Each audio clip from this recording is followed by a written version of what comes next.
Will I receive tax credits as a result of my divorce? A lot of my clients ask me that question. My name's board certified divorce lawyer Christopher Burrs, and let me tell you what you need to know about tax credits in your divorce. First off, unfortunately, there is no I got divorced tax credit that instantly applies. Wouldn't it be nice if there was some sort of credit that if you went through a divorce, you paid lower taxes? Kind of like if you go out and buy an electric vehicle or get solar panels or have a kid, your taxes are lower.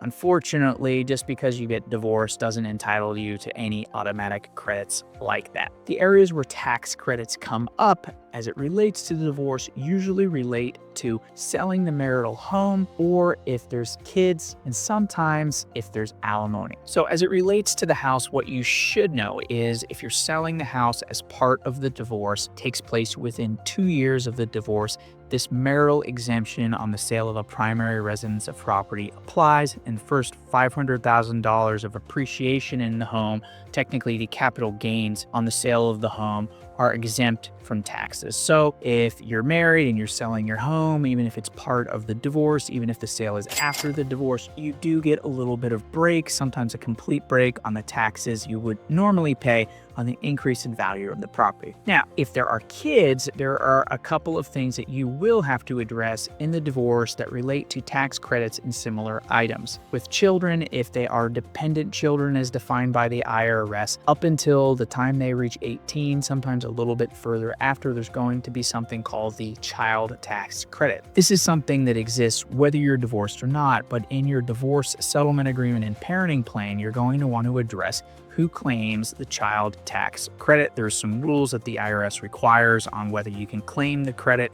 So you're gonna have to make sure that you and your divorce lawyer really look at that in detail, sometimes with the help of a certified public accountant. Also, there is the issue of who claims the kids as a dependent on their tax return. That's another thing that is typically addressed in the settlement agreement and parenting plan. If you can't agree on who gets the credits, who claims the children as an exemption, then what a lot of the judges are going to do is equally rotate the ability to claim the credits, to claim the exemption for the children. As it relates to alimony, there are certain credits that can apply for people who started paying alimony prior to 2018. In 2018, the law changed, and at this point, for people who get divorced after that point in time, anybody who's paying alimony or receiving alimony does not receive any type of tax credit or tax penalty. So, moral of the story, taxes are important in divorce, but you don't get a credit just because you're getting divorced. Talk to your lawyer, make sure you deal with those credits correctly related to the sale of the home and your children. I hope this answered your question.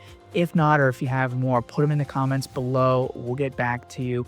Also, like and subscribe for more of this helpful content. Check out the free resources in the description. We have a lot of things that are free that can help you learn more about divorce and the divorce process, whether it's the laws, whether it's dealing with a difficult husband, dealing with divorce strategy, or my personal favorite, learning how to divorce a controlling, manipulative, narcissistic husband. If your divorce is going on in the Florida area, I welcome you to consider my law firm, the Bruce Law Firm. Myself or one of my law partners can sit down with you, give you answers to your divorce questions, and more importantly, give you a strategy for moving forward with your divorce with confidence.